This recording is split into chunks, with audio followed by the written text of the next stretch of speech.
ไม่ส่งค่าตัวไปมาด้วยวิดีโอคาเฮาในฉันตอบเรียกขับตะค่อยปันและเฮงลำนั่นคือดำค่ะยินต้นขอบใจใหญ่ค่ะ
เขียนคักเมืองเมื่อเบิ่งก็เฮาก็มา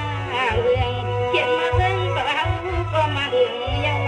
นายาวนาน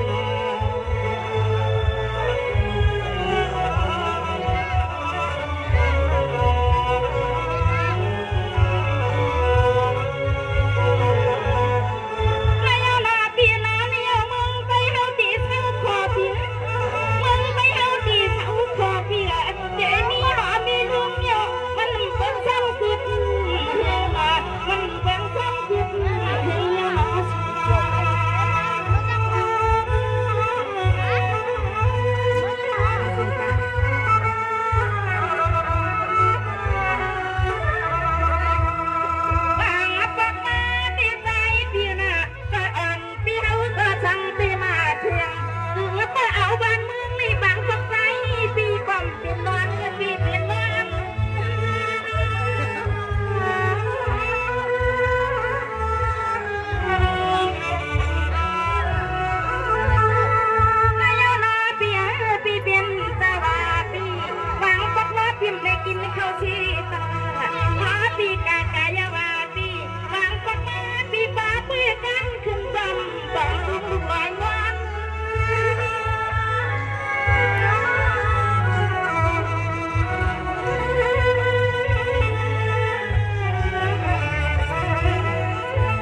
อุ่น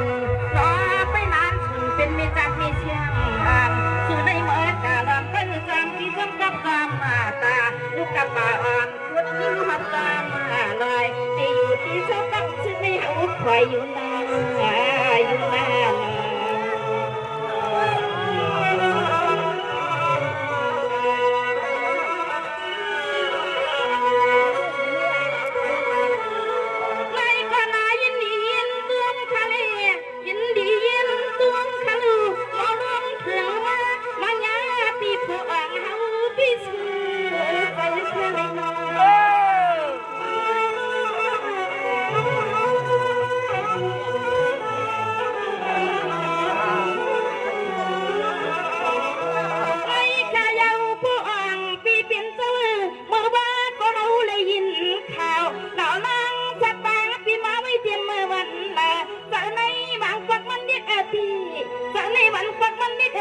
ถึงที่ใจปีปอมซ้ำใครหาเฮาลาพี่หาเฮา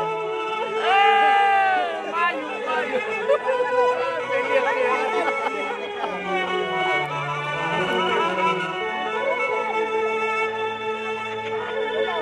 เราหังอีปีลาตอน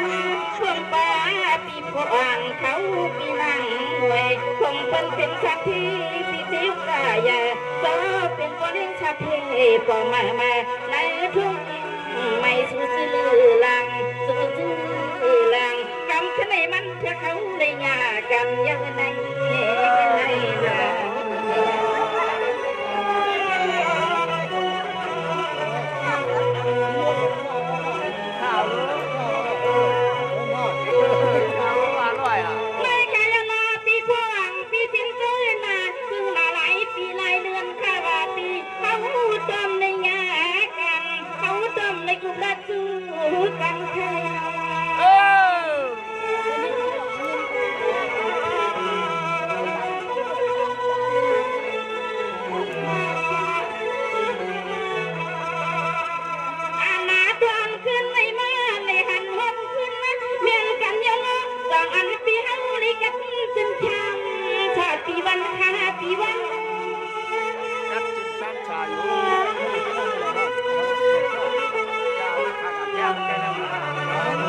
มันอยู่นั่นนะเย็นสั่งคาลาปีโป้อ่างปีนั่งหน่อยว่ะสมอะไรกินได้ลูกผู้ก็ออกาชาวนาน้องสันดึงเปียกตางแจ่มเชียงน้องเลินคำมือข้าว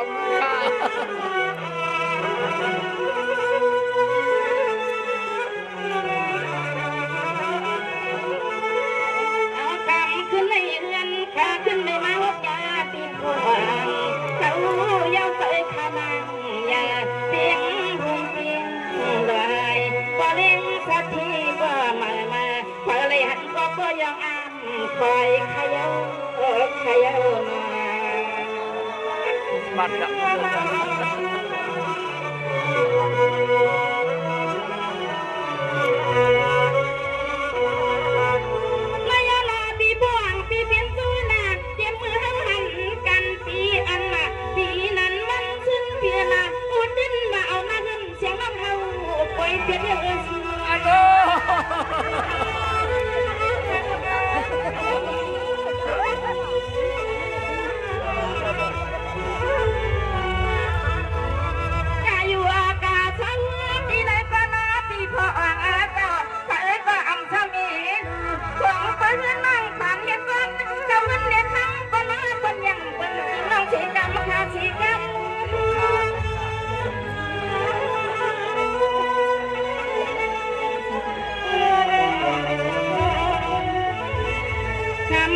เป็นเจนาสมัยปีบริกันจีเห็นปีบริกันละปีเดียกาก็จะมาปีให้มากว่ากายปีให้มากว่ากายเราอย่าล้อปีพองจะให้เจ็บคนในใจขนามันสูงอะไรอ่ะ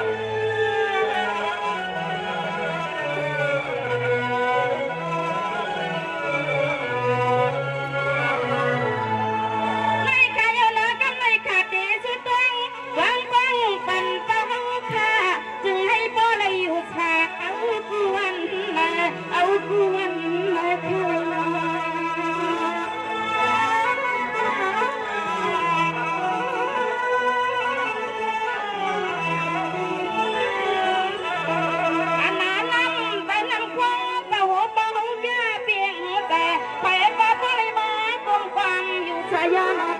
ยา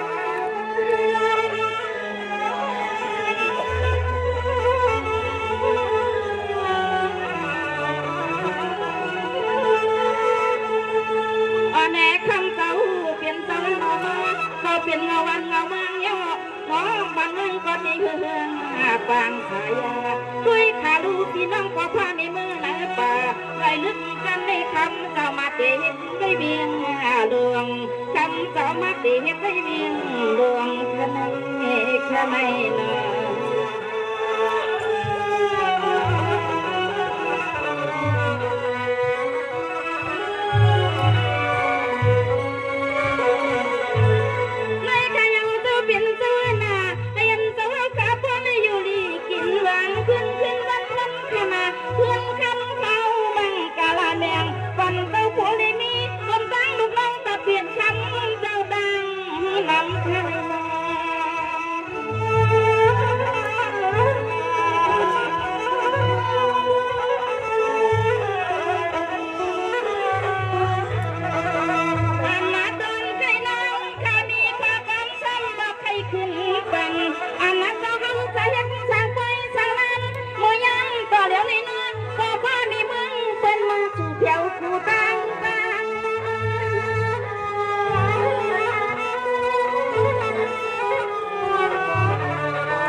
คนมาเขาซื้อเขาอัมบาคุณนักเมืองคนป้าพี่น้องเมืองที่เที่ยวกันเมืองยาง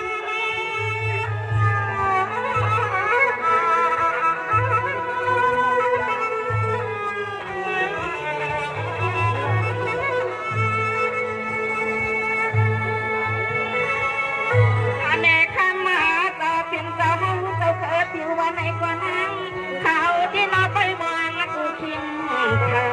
น้อเจ้าอย่าพังหลงป่าจึงให้พ่อเลยมีข้อกำมังกะละปันเจ้ากันเย็นจึงให้คำเจ้าวักเขียนกัน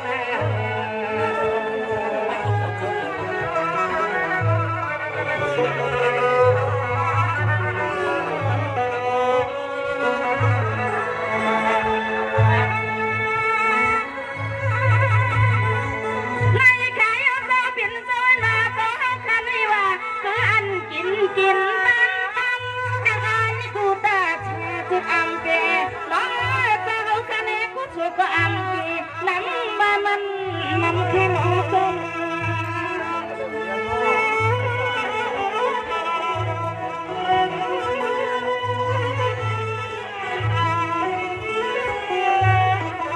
อาณาเจ้าขาปัญญเงินขึ้นมาในนางกระจุงคนตันเมื่อกินเมื่อนอนที่คิดสักทีมาเอาคำมันเมื่อหนอเจ้าโลมัน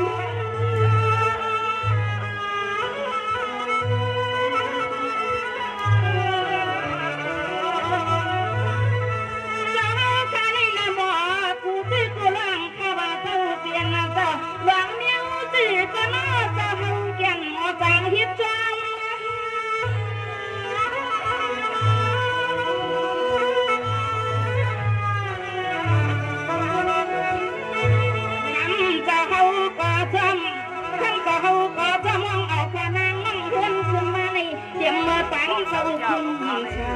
เพราะเขาปังขายานเก็บน้อยกับซึ่งเดิน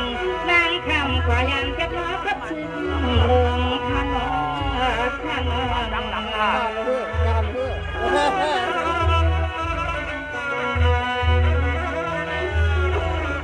มันโกงของกวนมันอยู่การโน้นเลยกวนเด็ดตายกวนจีมาซึ่งเสียงไปตีดังฟังฟัง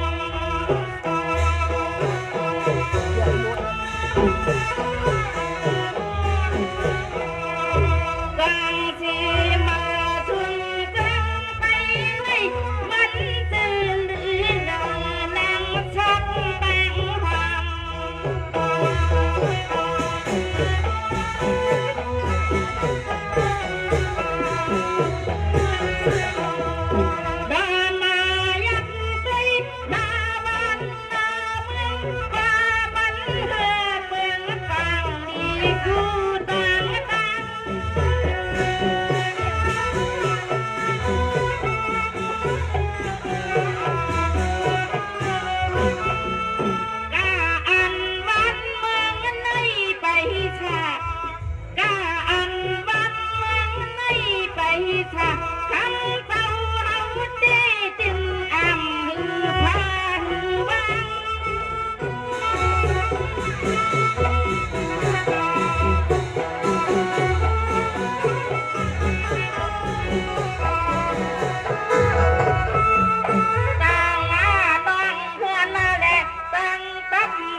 Thank